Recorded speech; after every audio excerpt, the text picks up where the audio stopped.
Olá, pessoal! Na nossa aula de atualidade do dia de hoje, a gente vai falar aí a respeito da aprovação pela Câmara dos Deputados da privatização dos Correios. Legal? Vem pra cá! Aula de hoje, de atualidades, vamos falar lá sobre a privatização dos Correios. Bom, a primeira questão fundamental, é a gente lembrar que há uma diferença fundamental entre a concessão e a privatização. A privatização é algo que nós chamamos de once for all, ou seja, de uma vez por todas, Uma vez que eu tenha leiloado, a empresa, ela passa para a iniciativa privada em definitivo e eu não tenho mais esse patrimônio na União. Isso é diferente de uma concessão. Uma concessão, por exemplo, como de uma rodovia, ou da ponte Rio-Niterói, ou ainda da telefonia móvel e fixa, ela é por um determinado prazo, o que significa dizer que a titularidade daquele bem permanece nas mãos da União, mas a exploração econômica vai para a iniciativa privada. A proposta do governo Bolsonaro é, de fato, privatizar os Correios, ou seja, passar os Correios para a iniciativa privada, once for all, uma vez por todas. Isso faz parte de uma agenda que nós chamamos de agenda liberal ou neoliberal do ministro da Economia, Paulo Guedes. Não é novidade para ninguém que o Paulo Guedes ele terminou o doutorado dele na Universidade de Chicago, nos Estados Unidos, que é considerada o centro do pensamento neoliberal em todo o mundo. E o neoliberalismo, ele parte do pressuposto de que o Estado ele não deve intervir na economia, de que todas as vezes que o Estado intervém, ele acaba criando ônus para os agentes econômicos, destruindo o sistema comparativo de preços, e isso é prejudicial à eficiência econômica. E, portanto, o Estado deveria ser um Estado mínimo, também chamado de Estado minimalista, cuidando apenas das funções típicas de Estado, como, por exemplo, a soberania nacional, garantida pelas Forças Armadas, a segurança interna, garantida pelas Forças Armadas e pelas forças policiais, dirimir conflitos baseados na lei através do Poder Judiciário, dar garantia aos contratos, dar garantia à propriedade, alguns pequenos investimentos em áreas como saúde e educação, e todo o resto poderia e deveria ser passado para a iniciativa privada,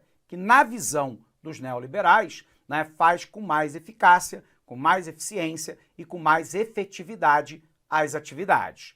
Bom, como é que isso se coaduna aos Correios? A gente sabe que, infelizmente, as empresas estatais e semipúblicas no Brasil, ao longo de praticamente toda a nossa história, ela foi maculada por uma série de casos de interferência política na decisão dessas empresas e, por um outro lado, em casos graves de corrupção.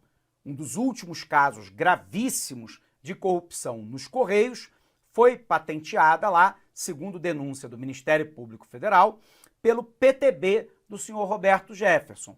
Roberto Jefferson, que hoje se encontra preso por uma decisão do ministro do Supremo Tribunal Federal, Alexandre de Moraes. Roberto Jefferson, que já foi da base aliada tanto do governo Lula quanto do governo Dilma, ele dá uma grande guinada à extrema-direita no nosso país e durante o governo Dilma, ele é que havia indicado o presidente e os diretores lá dos Correios. E aí houve uma série de casos de corrupção envolvendo lá os indicados pelo PTB e por Roberto Jefferson, o que não significa, obviamente, dizer que houve alguma participação de Roberto Jefferson ou do PTB nos casos de corrupção dos Correios. Não é isso que nós estamos dizendo. Nós estamos dizendo que os indicados do PTB estiveram envolvidos em casos de corrupção e caberá ao Ministério Público Federal e ao próprio Poder Judiciário julgar se houve beneficiamento de outros que não aqueles diretores ou presidente da estatal. Ponto é que a estatal apresentou um baixo rendimento positivo em alguns anos e durante alguns anos houve prejuízo grande na estatal. O resultado é que, diante desse quadro de ineficiência da empresa, o governo Bolsonaro resolve, então, pela privatização. E aqui é importante a gente lembrar que nós temos duas linhas de argumentação, uma linha que é favorável e outra linha que não é favorável à privatização. A linha que é favorável vai dizer lá que não cabe ao Estado brasileiro comandar uma empresa estatal de Correios e Telégrafos, né? Sobretudo porque o mercado hoje de carta, de correspondência registrada, né? Eventualmente ainda de telegrama, né? Ou de envio de documentos, é cada vez um mercado mais restrito. À medida em que a internet se populariza, o e-mail, a assinatura eletrônica de contratos, o envio, né, eletrônico, né, de contratos e papéis, inclusive com a possibilidade de você verificar por QR Code a legitimidade daquela documentação, vai fazendo com que haja uma diminuição a cada ano do número de cartas simples, de cartas registradas, de eventualmente envelopes, documentos que são enviados. O grande desafio hoje é a logística de entrega do chamado e-commerce, né? Que é o comércio pela internet, que, aliás, teve um grande salto, sobretudo nesses 2 últimos anos de pandemia. E aí a justificativa é que, diante desse quadro, não cabe ao governo ter uma empresa estatal nesse segmento, de que as empresas privadas de entregas de produtos de e-commerce fazem com mais eficiência, mais eficácia, mais efetividade. E, portanto, os Correios precisariam, segundo a análise de alguns, eu confesso a você que eu não encontrei na preparação dessa aula nenhum documento que me mostrasse qual é o valor de investimento que de fato os Correios precisariam anualmente, mas aqueles que são favoráveis à privatização dizem que os Correios vão precisar de 2 a 2 bilhões e meio de reais ao ano para poder modernizar os seus pontos, né, seletivos, né, de recebimento e de despacho, né, de mercadorias pelo Brasil como um todo, e que a estatal ela não tem uma rentabilidade que cubra esses valores, e que esses valores, teoricamente, teriam que sair ou do endividamento da própria empresa ou do Tesouro Nacional, e que, portanto, é melhor privatizar. Uma outra questão que vai dizer lá é que a privatização vai acontecer, né, para a empresa, basicamente para o e-commerce, né, de encomendas, né, de envelopes, né, despachados para o Brasil como um todo, mas os serviços estatais serão mantidos para determinados produtos considerados essenciais, como carta simples, entrega de documentos simples, carta registrada, eventualmente ainda quem utilize o telegrama e outros, será criada uma empresa estatal apenas para o fornecimento desse tipo de serviço. E, portanto, a grande crença daqueles que são favoráveis à privatização é que isso atrairá investimentos, vai gerar emprego, renda, modernização, né, na entrega dos Correios, e isso poderá dinamizar a própria economia brasileira e fazer cair os preços para o consumidor final.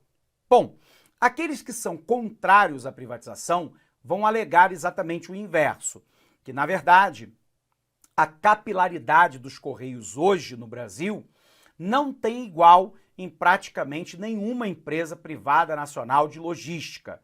Os Correios estão presentes nos 5.550 municípios do Brasil. É a única empresa que faz a entrega numa grande cidade como São Paulo, mas também naquela pequenininha cidadezinha lá do interior nordestino com menos de 5.000 habitantes. E quando você fala em privatização, significa dizer que a empresa que for ganhadora da licitação vai poder cobrar valores diferenciados se ela vai entregar num grande centro, onde o movimento é muito maior, ou um preço maior para aquela cidadezinha pequena do interior. E isso está previsto lá no que foi aprovado pela Câmara dos Deputados, ou seja, a empresa vai de fato poder cobrar de acordo com seu custo de distribuição. Então há uma tendência de diminuição de custo nos grandes centros urbanos e num aumento de custo para as cidades pequenas e médias do interior. A outra questão daqueles que são contrários à privatização é que eu vou estar transferindo para a iniciativa privada a menina dos olhos, né, do setor de logística, que é o e-commerce, E vou deixar com uma empresa estatal, que, portanto, vai continuar onerando o Tesouro Nacional, a entrega de carta simples, de carta... Olá, meus amigos, minhas amigas. Desculpa interromper seus estudos, mas este vídeo é um vídeo promocional para você ter conhecimento, ter uma ideia, a qualidade e a seriedade dos cursos aqui da LAC Concursos. Nós aqui da LAC Concursos somos um site super especializado em concursos de carreiras bancárias. Nós aqui da LAC, desde 2012, nós oferecemos cursos focados para o concurso do BASA. Desde 2012 até a presente data, nós tivemos muitos alunos aí, centenas de alunos aprovados, né? E nós temos uma promoção muito grande, um curso, gente, fora de série, um curso com centenas de aulas focadas no concurso do BASA, por apenas 10 parcelas de R$25. É isso mesmo. Venha fazer o nosso Personal Coach. O Personal Coach é um estudo em regime de metas, onde a gente tem todo um trabalho pedagógico, um trabalho de administração, onde a gente estipula metas de aula de segunda a segunda para o aluno. De forma que, se o aluno conseguir, tá certo, cumprir essa meta aí, tenho certeza que ele ficará competitivo. Bacana? Então vem estudar conosco aqui na LAC Concurso, tem um link aqui para você fazer a sua matrícula. Um forte abraço, fique com Deus, até a próxima, se Deus quiser. Tchau, tchau. Clique lá.